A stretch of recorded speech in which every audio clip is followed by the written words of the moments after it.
Kwanza, kabla sijaanza kuchangia Wizara ya TAMISEMI, wananchi wa Bunda mjini wamechoka kusikia habari ya mchakato unaendelea kuhusiana na mradi wa TACTIC. Wananchi wa jimbo la Bunda mjini wanaungana na rais wao Daktari Samia Suluhu Hassan kwamba wanahitaji matokeo. Wanataka stendi ya kisasa, wanataka barabara za lami, wanahitaji soko la kisasa.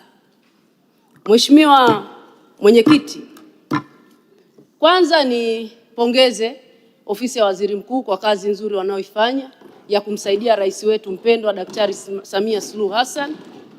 Sisi tutawaunga mkono hasa kwa staili ya waziri mkuu wetu ya kukemea uzembe, kuhitaji uadilifu na uchapakazi. Hayo yote ndio yataenda kufanya dira yetu ya 2025 na 50 iweze kutekelezwa. Waheshimiwa wabunge wenzangu, nyie na mimi tutakubaliana kwamba nchi yetu inapiga hatua. Tunajenga miradi mbalimbali, tunajenga shule, tunajenga hospitali. Hivi tumeshajiuliza tutalindaje hii miradi ili vizazi na vizazi waweze kuviona? Mheshimiwa Mwenyekiti, nchi yetu bado hatujawa na utaratibu wa kutenga pesa kwa ajili ya ukarabati, kwa ajili ya maintenance.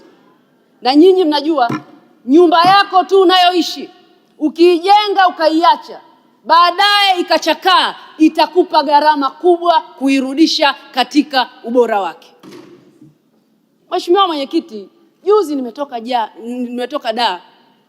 Kila unapopita Dar, construction zinaendelea ya miundombinu mbalimbali.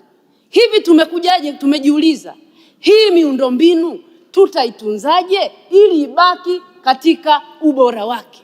Lazima kama taifa kupitia dira hii tunayoiweka, ni wakati muafaka wa kutenga fungu maalum tutakalotafutia chanzo na kukiwekea sheria kwa ajili ya ukarabati, kwa ajili ya kulinda miradi yetu mbalimbali na miundombinu mbalimbali. Mheshimiwa Mwenyekiti, nilikuwa napitia bajeti iliyopita. TAMISEMI peke yake imetekeleza miradi 8 ya trilioni 8.9.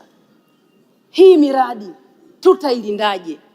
Hii miradi tutahakikishaje inabaki na ubora, na hasa ukizingatia kwenye miradi ya serikali inapaswa kwamba majengo ya serikali yanapaswa kudumu kwa miaka 55.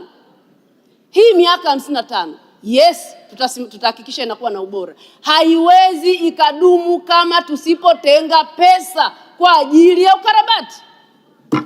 Mheshimiwa Mwenyekiti, leo hii Mheshimiwa Mwenyekiti,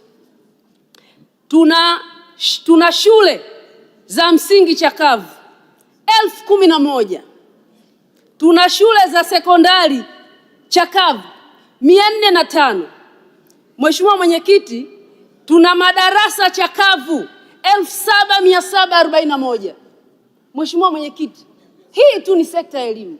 Tunahitaji trilioni 3.8 ili shule hizi 11,000 za primary, shule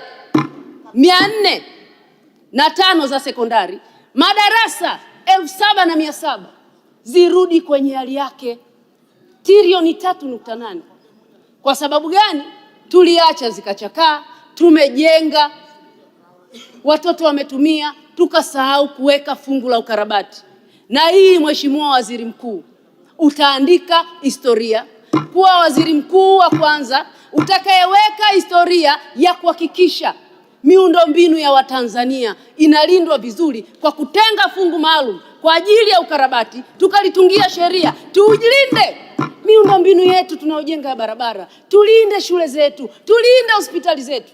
Mheshimiwa Mwenyekiti, hapo nilikuwa nimetaja sekta ya elimu. Tukija kwenye sekta ya afya, tuna zahanati 1,785 zinahitaji bilioni 1.3 kwa ajili ya ukarabati. Mheshimiwa Mwenyekiti, lazima kama taifa kwenye dira yetu tuanze kuwa na kacha ya kuweka pesa kwa ajili ya kulinda miradi yetu mbalimbali ambayo tunaijenga. Mheshimiwa Mwenyekiti, hapo nimesema zahanati. Ukija kwenye vituo vya afya 534 zinahitajika pesa za ukarabati bilioni 192. Mheshimiwa Mwenyekiti, tumejenga, tumefanya maendeleo sana. Tuna wajibu wa kulinda miundombinu yetu kwa kutenga pesa kwa ajili ya ukarabati, na tusipofanya hivyo tutakuwa tunajenga, yes, tunasema tumejenga barabara, tumejenga shule, tunapiga hatua 10 mbele, tunarudi 6 nyuma, kwa sababu sisi wenyewe tumeshindwa kuweka mekanizmu ya kulinda miundombinu yetu, ya kulinda miradi mikubwa tunayoijenga, ya kulinda miundombinu ya shule, ya kulinda miundombinu ya zahanati. Sasa Mheshimiwa Mwenyekiti, hapo nimezungumzia hivi vilivyopo. Tukienda kwenye maboma ambayo yanahitaji kukamilishwa, tuna maboma 1596 ya zahanati. Mbali na hizi shule zilizojengwa, mbali ya zilizochakaa, haya maboma kukamilika kwake yanahitaji bilioni 115. Haya tumekamilisha, tunayalindaje ili wananchi wetu waweze kupata huduma kwenye hospitali zilizo bora, kwenye zahanati zilizo bora? Mheshimiwa Mwenyekiti, ukija kwenye hospitali ambazo bado zinahitaji bilioni 2.4 kwa ajili ya ukarabati, lakini sisi tu kwenye serikali yetu tumeweza kukarabati maboma 346 yenye thamani ya bilioni 30. Mheshimiwa Mwenyekiti, kupanga ni kuchagua. Hii kasi ya maendeleo inayofanywa na serikali yetu chini ya Daktari Samia Suluhu Hassan, lazima tuweke mkakati wa kuhakikisha miradi yote inakuwa na ubora na kwa kuwa na fungu la ukarabati.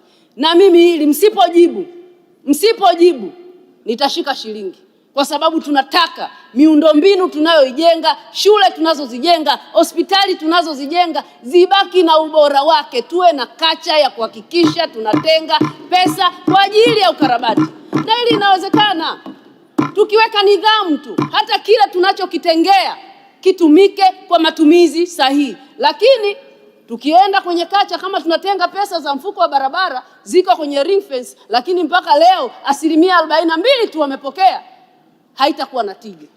Mheshimiwa Mwenyekiti, nilikuwa naomba sana tulinde miradi yetu, tulinde miundombinu tunayoijenga ili iwe na tija. Vizazi na vizazi vitakuja kutukumbuka bunge hili kwenye dira hii ya 2025 2030 kwamba kulikuwa na bunge liliamua kuweka utaratibu wa kuhakikisha miradi inayojengwa inabaki kwenye ubora ili tuweze kupiga hatua kwa namna ambavyo tunataka taifa letu liende. Mheshimiwa Mwenyekiti, baada ya kusema hayo, narudi jimbo la Bunda mjini.